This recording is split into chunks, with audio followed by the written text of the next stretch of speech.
Bonjour à tous, c'est parti, ça démarre. Alors, je suis David et je serai votre conférencier aujourd'hui et je suis très content de partager ces quelques moments avec vous pour moi-même et pour vous tous. Alors, lors de cette conférence, je vais être assisté justement par mon ami Daniel et il sera là pour nous aider à gérer les chats, hein, parce que je crois qu'on va atteindre des records de connexion sur la conférence et je ne pourrai pas gérer à la fois la conférence, à la fois les chats. Il fera les chats, je ferai la conf et puis on avancera ensemble comme ça, de cette façon-là. D'ailleurs, pas de problème Pascal, pas de problème tout le monde. Bonjour, je fais pas le tour, mais bonjour vraiment. J'espère que vous tenez le coup dans ce confinement un peu particulier. Alors confinement, mais pas isolement, hein, je l'ai dit déjà à d'autres personnes. Confinement, mais pas isolement. Isolement, c'est quand on est seul. Confinement, c'est quand on est confiné. Et là, on n'est pas seul. Vous voyez, on est en bonne compagnie. En tous les cas, moi, je suis en bonne compagnie. Aujourd'hui, mon sujet à moi, c'est affilié commando. Comment générer des ventes immédiates sans produit, sans site et sans même gérer les commandes. Beaucoup d'entre vous connaissent le e-commerce, le dropshipping, c'est une des méthodes qu'on enseigne souvent chez e-commerce academy, le marketing digital aussi, l'affiliation, c'est aussi, ça fait partie du marketing digital et c'est pas une forme de marketing qu'on enseigne en tous les cas côté affilié, on l'enseigne côté annonceur, mais pas en tous les cas côté affilié. Et ici, je vous ai préparé un programme pour vous expliquer qu'est-ce que c'est que l'affiliation, comment on génère des revenus avec, mais surtout si on n'a pas de communauté, de site internet et autres, comment on fait pour quand même en tirer profit. Quel est le programme aujourd'hui? Donc, dans un premier temps, on va se demander qu'est-ce que c'est que le marketing d'affiliation. Ensuite, on essaiera de comprendre les différents modes de rémunération d'un affilié. Qu'est-ce que veut dire premier clic, dernier clic? Focus sur le lien traqué. Donc tout ça sont des éléments qui correspondent au monde de l'affiliation. Comment trouver un programme d'affiliation? J'ai un petit cadeau aussi pour vous. Si vous ne savez pas qu'est-ce que vous allez faire comme affiliation, je vous ai prévu quelque chose. Technique débutante pour diffuser son lien sans avoir de site ni de communauté. On va rechercher des groupes, on va travailler le message, on va apprendre à poster, on va apprendre à s'étendre, on va apprendre à encaisser son paiement et on aura la partie des questions-réponses. Premier sujet, qu'est-ce que c'est que l'affiliation? Bien. Alors, il faut voir l'affilié comme un apporteur d'affaires dans un bon français, un apporteur d'affaires pour un site qui vend en ligne. Ça peut être un site de produits, ça peut être un site de service. Alors c'est très fréquent sur les vols. Quand vous achetez des vols, aujourd'hui ça risque pas d'arriver, mais si vous achetez des allers-retours Paris-New York par exemple, le premier réflexe que les gens vont avoir, c'est d'aller sur ce qu'on appelle un comparateur de vol et mettre la recherche, Paris-New York, les dates, etc. Et le comparateur de vol va nous donner un résultat avec différents tours opérateurs et différentes compagnies aériennes, ainsi que les différents horaires et différents tarifs. Et puis de là, une fois qu'on a choisi notre vol, on va cliquer sur l'annonce en question et on va aller sur le site de la compagnie aérienne directement. Et on se demande bien que fait ce comparateur au milieu. Enfin, on sait qu'est-ce qu'il nous apporte, mais on ne sait pas toujours quel est son modèle économique. De quoi il vit? De quoi vit ce comparateur? Eh bien, ce comparateur va toucher un pourcentage à chaque fois qu'il va envoyer un client à une compagnie aérienne. C'est ce qu'on appelle un affilié. On est vraiment sur le cas typique d'affiliation. Il va affilier donc un client à la compagnie aérienne. Donc, techniquement, ça se passe comment? Dans un premier temps, l'affilié déploie une publicité sur son site pour le compte du marchand. Une publicité, dans le cas de notre comparateur, c'est la comparaison et c'est les annonces qui sont dans la comparaison. Mais ça peut être, si on travaille avec des produits, ça peut être donc un produit en particulier avec une pub sur le produit. Donc, on va puber la chose sur le site ou sur sa communauté. Certains affiliés travaillent sur des communautés et d'autres ne travaillent ni sur un site ni sur une communauté. C'est ce qu'on va apprendre à faire aujourd'hui. Le client voit la publicité, clique sur le lien de la publicité, et est renvoyé sur le site marchand et le lien est traqué. Donc on va voir ça tout à l'heure, ça veut dire que l'on sait que le client est venu à partir du site affilié en question ou du lien affilié en question plus précisément. Une fois que le client est arrivé sur le site du marchand, il passe commande ou pas, hein, évidemment. Il passe commande et s'il passe commande, le réseau enregistre l'achat ainsi que les détails de la transaction. L'achat est confirmé par le marchand. La transaction est créditée pour l'affilié référent, c'est-à-dire que l'affilié sait qu'il a eu une vente et il touche sa commission. Et la boucle est bouclée. Il peut continuer à travailler. OK? Donc ça, c'est un petit peu à quoi correspond l'affiliation. Donc c'est assez génial pour tout le monde, pour tous les parties, parce que d'un côté, on a des sites marchands qui vont avoir des dépenses en marketing contrôlées, puisqu'ils ne vont payer uniquement s'il y a une vente, enfin pas uniquement, mais dans la plupart des cas, s'il y a une vente, ce qui fait qu'ils n'avancent pas d'argent, c'est bon aussi pour la trésorerie. Et d'un autre côté, on a un affilié qui, lui, ben, son métier, c'est pas de faire du e-commerce, c'est pas de vendre des services. Non, non, son métier, c'est de faire que du marketing et il le fait bien. Alors, et évidemment, il gagne de l'argent là-dessus. Il faut savoir, ça fait maintenant, je compte même plus les années dans lesquelles je travaille dans le monde du marketing digital. L'affiliation est un des domaines de prédilection depuis peut-être 10 ans sur différents secteurs, différentes industries. Aujourd'hui, je suis coach à l'e-commerce academy et on travaille aussi en affiliation à l'e-commerce academy. On a aussi un certain nombre d'affiliés. Et pourquoi je vous raconte ça? Parce que il n'est pas rare, pour connaître bien les chiffres d'affaires de tous les endroits, toutes les industries dans lesquelles j'ai travaillé, dans différents secteurs, vraiment dans plein de secteurs différents, sur le web toujours et toujours dans la vente en ligne. Généralement, il y a toujours un ou plusieurs affiliés, et en général même beaucoup, d'affiliés qui gagnent plus d'argent que la boîte elle-même. C'est-à-dire en termes de marge bénéficiaire, si un affilié est bon, il peut normalement mieux gagner sa vie que le site marchand lui-même. C'est incroyable mais vrai. C'est un des secteurs les plus juteux du web.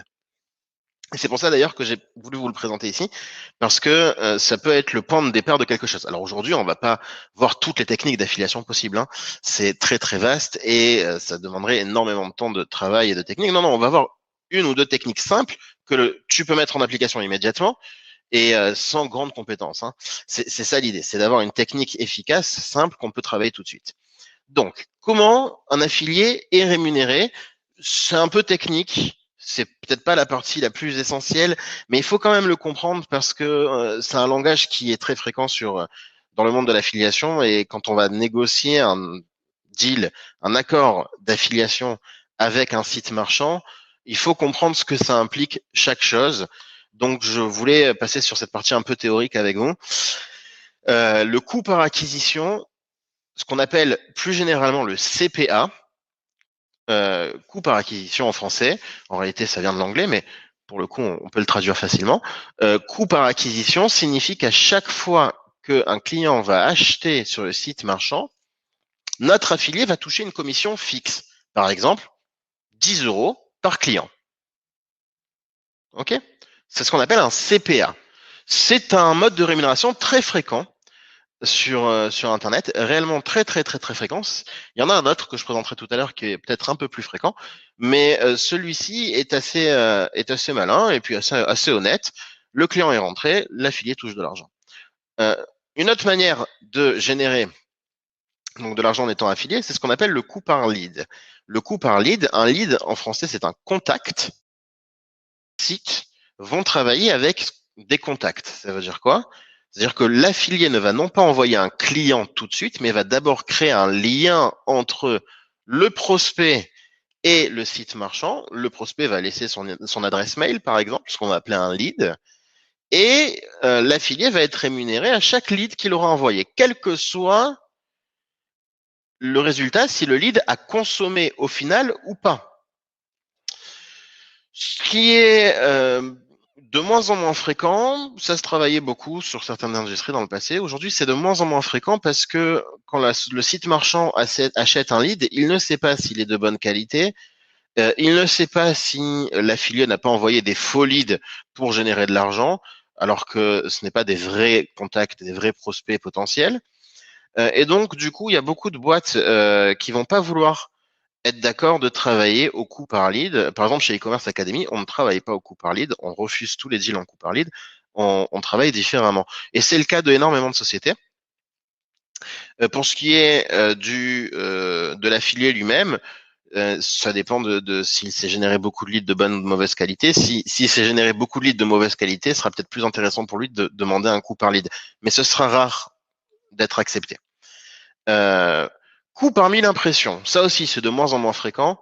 Et c'est pour ceux qui ont des sites qui vont vendre ce qu'on appelle une impression, ça veut dire le nombre de fois où on affiche la publicité de l'annonceur sur son site internet. Ça se vend par 1000 impressions, donc par 1000 fois qu'on affiche l'annonce de l'annonceur. Ça se fait, c'est bon à savoir, c'est pas super fréquent, mais ça existe. Et enfin, mon préféré, ce qu'on appelle le revenu partagé, ou on l'entendra aussi en anglais sous le nom de rev share. Rev share pour revenu partagé. Revenu partagé, c'est à mon sens le deal le plus équilibré, le plus honnête pour tous les parties. Le client achète et l'affilié touche un pourcentage défini en avance de la commande. Il sait qu'il va toucher 10% ou 15% ou 20% de la commande, suivant les différents deals qui existent. Il y en a même des fois moins, 5%, ça dépend, des fois plus aussi. Donc c'est un revenu partagé. Le site marchand est d'accord de partager l'argent qui est rentré à l'intérieur. Ok, selon un pourcentage bien défini. Donc c'est pas la différence entre le coût par acquisition, entre le CPA et le revenu partagé, c'est que le CPA, on achète le client. On va payer 10 euros par client ou 100 euros par client, quel que soit le montant de sa dépense dans le site marchand.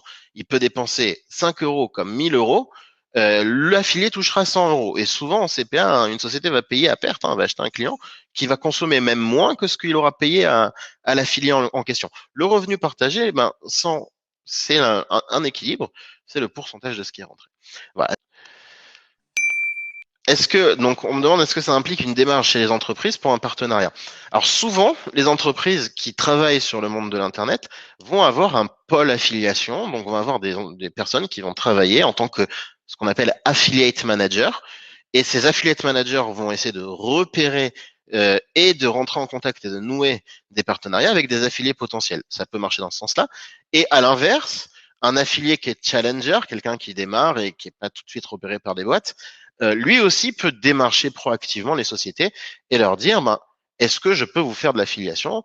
Est-ce que ça vous intéresse? Alors, suivant la politique de l'entreprise, des fois ça va intéresser, des fois pas.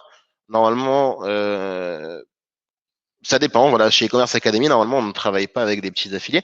On va faire une petite exception aujourd'hui pour vous aider, mais de façon générale, normalement, on ne travaille qu'avec des affiliés qui ont une certaine renommée et sur lequel on a un certain contrôle de la renommée. On ne veut pas qu'on raconte n'importe quoi à notre sujet. Un affilié, c'est quand même quelqu'un qui parle de votre image.